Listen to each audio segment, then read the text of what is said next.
Hi out there, all you beautiful internet people. I'm just going to make a short little video about a subject that I think is kind of interesting, that being the rising pro-monarchy sentiment here in America. I'm not sure when it first became controversial to acknowledge that Britain and Japan and other constitutional monarchies the world over are terrible for their citizens and are ineffective systems of governance compared to modern-day democracies like America and France and Mexico and South Korea and a ton of other countries that have accepted that democracy is a great form of governance because it celebrates the will of the people over the rights of one divinely mandated God being who can establish a lineage in perpetuity.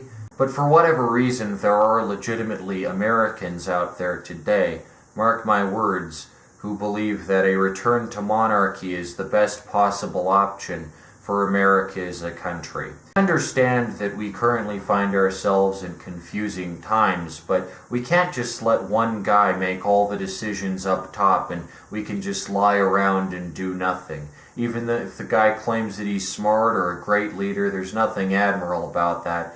And monarchism is ultimately just a stepping stone to fascism. You can only fix the scenario you're in by directly participating in government, which is what democracy is all about.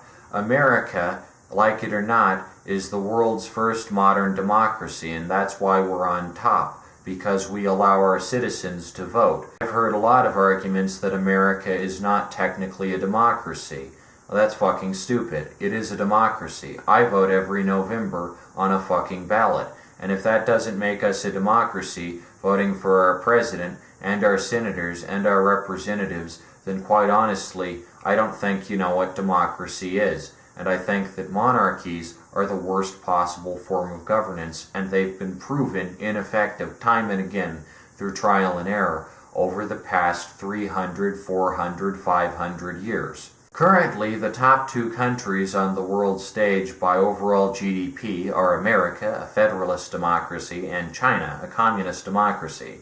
Japan, a xenophobic imperialist ethno-state monarchy, is in third place because monarchies are not as effective as democracies. This is pretty basic stuff, I know, and to those of you watching who are level-headed and of sound mind and body, you might be saying, well, Nick, I already know all of this stuff. But there are people out there, legitimately, mark my words, who can't get enough of monarchies and actually argue that America would benefit from adopting some kind of monarchist ideals.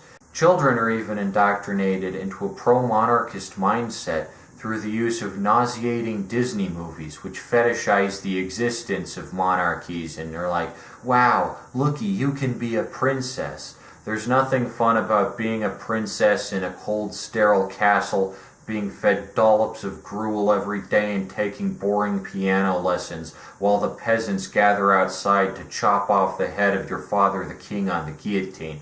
I assure you there's nothing glamorous or fun or pleasant or quaint about that.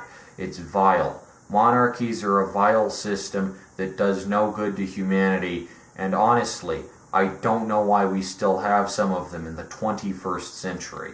Bernie Sanders is on record as having defended and endorsed several of the Scandinavian monarchies, despite the fact that Finland is a Scandinavian democracy and arguably has a better standard of living than its monarchist counterparts. Why is Bernie Sanders endorsing a conservative system like monarchies as opposed to socialism? Why isn't America's supposed premier socialist vouching for actual socialists like Che Guevara? Could it be that Bernie Sanders is an out-of-touch old guy, or that he's a complete fraud?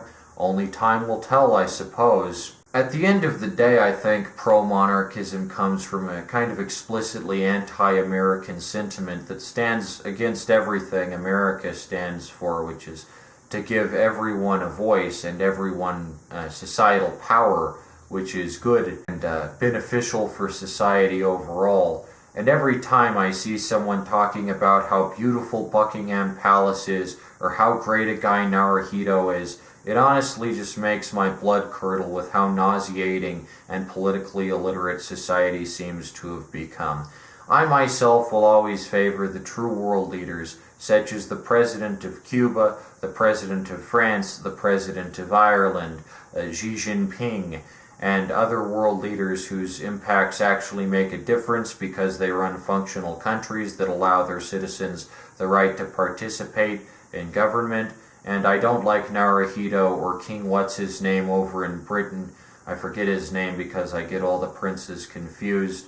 And honestly, I think Mexico and America have much more in common than America and Britain ever will. And given that America was founded out of a war with Britain and that our systems of governance have not changed in the past 250 years, we're still a democracy and they're still a monarchy, I'll consider them polite adversaries at best and fundamentally reject their system of governance and consider it diametrically opposed to everything America stands for. Mexico, on the other hand, is a country formed out of a revolution against an old world superpower. They have 50 states, we have 50 states. They vote for publicly elected representatives, so do we. We in Mexico have a lot in common, and the fact that we in Mexico aren't cooperating more just because we have a language barrier is truly an example of just how politically stupid America has become, and how we're willing to let horrible ideas like monarchies come back into fashion, which is honestly just patently bizarre.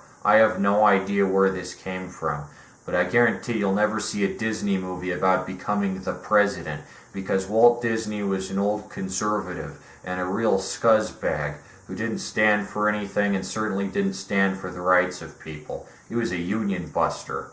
Anyway, that's about all the hot takes I have for today regarding the rise of the pro-monarchist sentiment here in America. I think it's a truly disturbing trend. We may as well just implement Sharia law at this point, given how many batshit insane ideologies America seems to consider every single day. But regardless, I think it's worth pointing this out, that there are legitimately people in this day and age who support monarchies, a system where your leader is just the great-grandson of some guy who pulled a magic sword out of a magic rock in a fairy tale. People tend to act as if American values are founded on a kind of mythologizing of our leaders, like Thomas Jefferson and George Washington and whatever. That couldn't be further from the truth. We acknowledge as humanists and products of the Enlightenment that our leaders were mere men, and that their contributions were fleeting, and that they knew that their contributions to history were fleeting, that they were actors in history, and that they weren't divinely appointed by some kind of God being to the throne. That's what our entire system of values is about. It's about humanism and the acknowledgement that our leaders are just people at the end of the day. That George Washington is not a god. If you think Britain does not have a system of governance that is based on the faulty belief that their leader is the descendant of a god, read King Arthur. That's literally where the current king of Britain derives his power from a fairy tale, which is not real. We don't have anything close to that over here in America, at least as far as I'm aware. And as far as I'm aware, America is the world's first modern democracy after Greece. If anyone can prove me wrong, down in the comments section with your spicy knowledge, then feel free. But as far as I'm aware, when America implemented democracy back in 1776, it was pretty fucking revolutionary and led to a better standard of living the world over, and resulted in the ultimate downfall of most monarchies in most of Europe and most of Asia and most of everywhere. I think monarchies are bad. I know that's a crazy idea, but I don't like monarchies, and I'll continue to not like monarchies. And if that makes me crazy in this day and age, then I guess, by golly, I'm the most batshit cuckoo loony bird this side of Crazyville, but I don't like monarchies. I don't get their appeal unless you're lazy and you just don't want to vote and you wish that some other guy would make all the decisions on your behalf. But the best we've been able to accomplish to that end is just having a president who's your publicly elected representative and makes most of the decisions. Okay? Anyway, that's all I've got. I might make more videos on this situation as it develops, because I just think it's a weird trend that's, for whatever reason, caught on in America. But I guarantee if you went back in time to 1776 and talked to George Washington about how great Britain and Japan are and how cool they are and how cool their royal palaces are, George Washington would tar and feather your ass. And he'd be damn justified in doing so, because there's nothing admirable about monarchies. They suck ass. Anyway, that's my hot, spicy political take for today. I know, wild, right? Anyway, yeah, pro-democracy. Be sure and vote in the next election. Like, seriously, just do. Don't not vote. That's fucking stupid. And buy Nicholas comics. Anyway, that'll do it for this video. Yeah, sayonara, suckers.